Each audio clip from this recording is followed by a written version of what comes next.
এরপরে আল্লাহর রাসূল সাল্লাল্লাহু আলাইহি ওয়াসাল্লাম এই উম্মতের জন্য ওসিয়াত করলেন, ওয়াকাদ তারাকতু ফীকুম মা, আমি তোমাদের মাঝে এমন জিনিসকে রেখে যাচ্ছি। আরাফাতের মাঝে এটাই বলেছিলেন, আরাফাতের ময়দানে কিতাবুল্লাহ সুন্নাহ দুইটা বলেন নাই, বলেছেন এভাবে, ওয়াকাদ তারাকতু ফীকুম মা, আমি তোমাদের মাঝে এমন জিনিসকে রেখে যাচ্ছি, লাং তাদিল্লু মা তামাসসাকতুম বিহিমা বাদা ইন তামাসসাকতুম বিহি, তোমরা সেই জিনিসকে যদি আঁকড়ে ধরো, শক্তভাবে ধরো, মজবুত করে ধরো, তাহলে তোমরা পথভ্রষ্ট হবে না।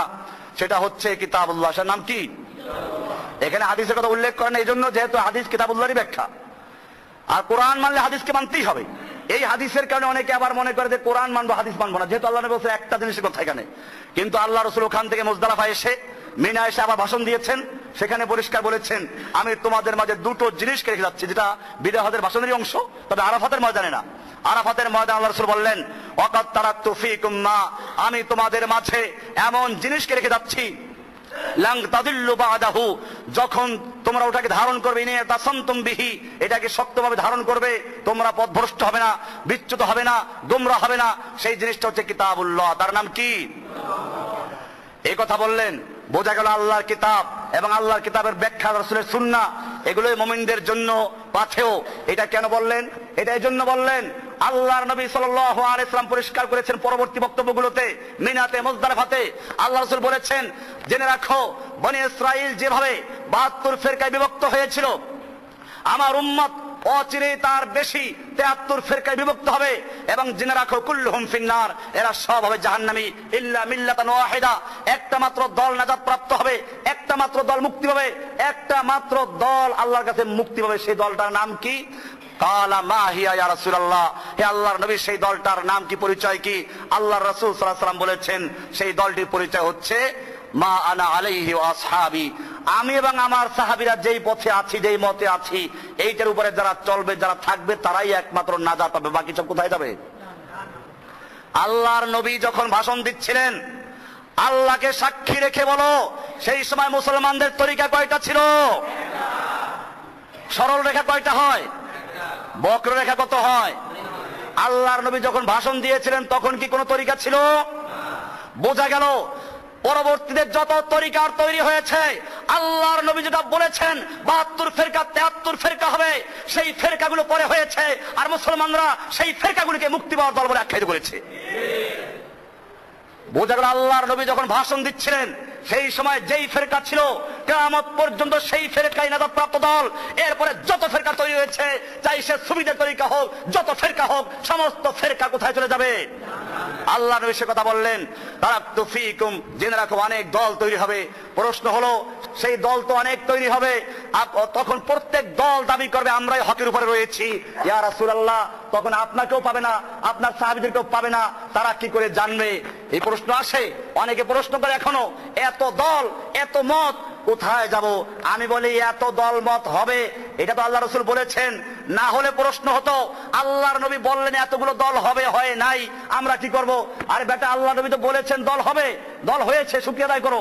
অনেক দল হওয়ার কথা হয়েছে, নবীর কথা সত্য প্রমাণিত হয়েছে। এবারে দল তৈরি হলে কি করতে হবে তা বলেন নাই? ওটা দেখো না। দল তৈরি হলে আল্লাহ রাসূল বলেছেন সেই সময় কোন দলকে মানতে হবে। আল্লাহ রাসূল সাল্লাল্লাহু আলাইহি ওয়াসাল্লাম তার ব্যাখ্যায় গিয়ে পরবর্তীতে মুজদালিফায় বললেন, তারাকতু ফীকুম আমরাইন, আমি তোমাদের মাঝে দুটো জিনিসকে রেখে যাচ্ছি, মা ইন তামাসসাকতুম বিহিমা, সেই দুটো জিনিসকে যদি তোমরা শক্তভাবে ধরো, আঁকড়ে ধরো, মজবুত করে ধরো, লাং তাদিল্লু বাদাহু, তোমরা এই দুটো জিনিসকে ধরা পরে পথভ্রষ্ট হবে না। সেই দুটোর নাম কিতাবুল্লাহি ওয়া সুন্নাত রাসূলিহি। সেই দুটোর নাম কি? বোঝা গেল কোরআন সুন্নাহর দিকে আমাদের যেতে হবে। কোথায় যেতে হবে? নাকি বলবেন কোন বড় বুজুর্গ কি বললো, বড় মসজিদের ইমাম সাহেব কি বললো, বড় মসজিদের হুজুর কি বললো, বড় পীর সাহেব কি বললো, এই কথা বলবেন না, কোরআন সুন্নাহর কথা বলবেন? পরিষ্কার হয়ে গেল বিদায় হজের ভাষণে আল্লাহর নবী সাল্লাল্লাহু আলাইহি ওয়াসাল্লাম পরিষ্কার করে দিলেন, আমি তোমাদের মাঝে দুটো জিনিসকে রেখে যাচ্ছি, লাং তাদিল্লু মা তামাসসাকতুম বিহিমা, যতক্ষণ পর্যন্ত ওই দুটো জিনিসকে শক্তভাবে ধরবে, আঁকড়ে ধরবে, ততক্ষণ পর্যন্ত পথভ্রষ্ট হবে না। সেই দুটো জিনিসের নাম কি? কিতাবুল্লাহি ওয়া সুন্নাত রাসূলিহি। ভাষণের একটা গুরুত্বপূর্ণ অংশ এটা। এবারে ভাষণের শেষ অংশ, আল্লাহর রাসূল সাল্লাল্লাহু আলাইহি ওয়াসাল্লাম বললেন, ওয়া আনতুম তুসআলুনা আন্নী, হে আমার উম্মতরা শোনো, আল্লাহ তাআলা আমার সম্পর্কে তোমাদেরকে প্রশ্ন করবেন। আল্লাহু আকবার। আমাকে আল্লাহ তাআলা দায়িত্ব দিয়েছিলেন কোরআন আমাকে আদেশ করেছে, ইয়া আইয়ুহার রাসূলু বাল্লিগ মা উনজিলা ইলাইকা মির রাব্বিকা, হে রাসূল আপনার রবের পক্ষ থেকে আপনার উপরে যা নাযিল করা হয়েছে সেগুলো বাল্লিগ পৌঁছিয়ে দেন। বাল্লাগা ইউবাল্লিগ, তাবলীগ মানে তাবলীগ করুন, পৌঁছিয়ে দিন। কাজে তাবলীগ করতে হবে। ঠিক কোন তাবলীগ? আল্লাহ তাআলা তার রাসূলের উপরে যা নাযিল করেছেন তার তাবলীগ করতে হবে, পৌঁছে দিতে হবে। আল্লাহর রাসূলের কথা পৌঁছে দিতে হবে। বাল্লিগু আন্নী ওয়ালাউ আয়াহ, আমার পক্ষ থেকে একটা আয়াত হলে পৌঁছে দাও, তাবলীগ করো, পৌঁছাতে হবে। তাবলীগ করার জন্য ফরজ, প্রত্যেকটা উম্মতের দায়িত্ব হচ্ছে তাবলীগ করা। তবে কোন তাবলীগ? কোন জামাতের নামে তাবলীগ না, কোন দলের নামে তাবলীগ নয়। তাবলীগ হচ্ছে কোরআন যে তাবলীগ করতে বলেছে, ইয়া আইয়ুহার রাসূলু, হে রাসূল বাল্লিগ, আপনি পৌঁছে দিন, তাবলীগ করুন, প্রচার করুন, মা উনজিলা ইলাইকা মির রাব্বিকা, আপনার রবের পক্ষ থেকে আপনার উপরে যা নাযিল করেছে সেগুলো আপনি ঠিক মতো পৌঁছে দিন। যদি আপনি তা না করেন তাহলে জেনে রাখবেন আপনি আপনার রিসালাতের দায়িত্ব আদায় করেন নাই। কাকে বলা হচ্ছে? কাজে তাবলীগ করতে হবে। সেই তাবলীগের বইয়ের মধ্যে কোনো খাদা বাবার কাহিনী থাকবে না, কোন গাদা বাবার কাহিনী থাকবে না, কোন বুজুর্গের স্বপ্ন থাকবে না, কোন রকম বানাওটি কাহিনী থাকবে না। সেই তাবলীগের মধ্যে হবে কোরআন এবং হাদিস। কি থাকবে?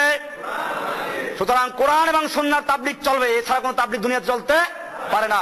যেই কোরআন সুন্নাহর তাবলীগ করলে পরে ইহুদি খ্রিস্টানরা খেপে যাবে, যেই তাবলীগ করার কারণে ইহুদিরা বৃষ্টির মতো গুলি মারবে, আল্লাহ নবীকে পাথর ছুঁয়ে মেরেছে, যেই তাবলীগ করার কারণে আল্লাহ নবীর দান শহীদ হয়েছে, যেই তাবলীগ করার কারণে নবীর মাথা ভেঙে লোহার টুপি মাথায় ঢুকে পড়েছে, যেই তাবলীগ করার কারণে তায়েফে মার খেয়ে 3 বার রক্তাক্ত হয়েছে, যেই তাবলীগ করার কারণে নবীকে হত্যা করার জন্য ঘেরাও করেছে, যেই তাবলীগ করার কারণে নবীকে জন্মস্থান মক্কা ছেড়ে মদিনায় হিজরত করতে হয়েছে। জেনে রাখবেন আল্লাহর নবীর তাবলীগ যদি করা হয় কিয়ামত পর্যন্ত তাদের উপরে সেই জুলুম নির্যাতন আসতেই থাকবে ইনশাআল্লাহ। আর যদি দেখেন যে আপনার তাবলীগ করলে কেউ আপনাকে কিচ্ছু বলে না, সবাই আপনাকে সম্মান করে, হাদিয়া দেয়, তহবা দেয়, বুঝতে হবে আপনার তাবলীগ আর যাই হোক না কেন আল্লাহর নবী মুহাম্মদ সাল্লাল্লাহু আলাইহি ওয়াসাল্লাম তাবলীগ এটা নয়। এজন্য কোরআন বলছে, আল্লাহর নবী সে কথা স্মরণ করে দিচ্ছেন, হে আমার সাহাবীরা শোনো, কিয়ামতের মাঠে আমাকে প্রশ্ন করা হবে আমি আমার তাবলীগ ঠিক মতো করেছি কিনা। আমাকে আল্লাহ তাআলা দ্বীন পৌঁছে দেওয়ার জন্য বলেছিলেন, আমি ঠিক মতো পৌঁছেছি কিনা প্রশ্ন করা হবে। ওয়া আনতুম তুসআলুনা আন্নী, আমার ব্যাপারে তোমাদেরকে জিজ্ঞেস করা হবে। ফামাযা আনতুম কাইলুন, তোমরা আমার ব্যাপারে কি সাক্ষী দিবে বলো, বলো আমি সাক্ষী দাও, আমি কি পৌঁছেছি। আল্লাহ সাক্ষী চাচ্ছেন, আলা হাল বাল্লাগতু, আলা হাল বাল্লাগতু, আলা হাল বাল্লাগতু, আমি কি পৌঁছেছি, আমি কি পৌঁছেছি, আমি কি পৌঁছেছি বলো। কিয়ামত পর্যন্ত সমস্ত মানুষকে আল্লাহর রাসূল ঋণী করে গিয়েছেন, দায়িত্ব দিয়েছেন। সাহাবায়ে কেরাম উপস্থিত বলেন, উত্তর দিলেন কি? নাম কদ বাল্লাগতার রিসালাহ ওয়া আদাইতাল আমানা ওয়া নাসাহাতাল উম্মাহ, হে আল্লাহর নবী আমি সাক্ষ্য দিচ্ছি, আমরা সাক্ষ্য দিচ্ছি বাল্লাগতার রিসালাহ, আল্লাহর দেওয়া রিসালাতের দায়িত্ব, আল্লাহর কোরআন পৌঁছে দেওয়ার দায়িত্ব আপনি ঠিক মতো পৌঁছে দিয়েছেন। ওয়া আদাইতাল আমানাতা, আল্লাহর দেওয়া আমানতকে আপনি ঠিক মতো আদায় করেছেন। উম্মার জন্য আপনি মঙ্গল কামনা করেছেন, আপনি সব দায়িত্ব ঠিক মতো পালন করেছেন, সেই সাক্ষ্য আমরা দিচ্ছি। এবারে আল্লাহর নবী সাল্লাল্লাহু আলাইহি ওয়াসাল্লাম আকাশের দিকে আঙ্গুল ইঙ্গিত উঁচু করলেন, ওয়ারাফা ইসবাইহি, আল্লাহর নবী আঙ্গুল উঁচু করলেন, বেসবাই সাব্বাবা, এই আঙ্গুলকে উঁচু করলেন আর বললেন আল্লাহুম্মা শাহাদ, আল্লাহুম্মা শাহাদ, আল্লাহুম্মা শাহাদ, ওয়া ইয়ারফা ইয়াদান নাস ইয়াসমা ইয়ানকুতু ইলা নাস, আল্লাহ নবী আকাশে উঠান আর মানুষের দিকে নামান, এভাবে ইয়ানকুতুহা ইলা সামায়ে ইয়ারফাউহা ইলা সামা নাস, উপরের দিকে উঠান, নিচের দিকে মানুষের দিকে ইঙ্গিত করেন আর বলেন আল্লাহ তুমি সাক্ষী থাকো, আল্লাহুম্মা শাহাদ, আল্লাহ তুমি সাক্ষী থাকো, আমার উম্মত সাক্ষী দিচ্ছে আমি আমার দায়িত্ব ঠিক মতো পৌঁছে দিয়েছি।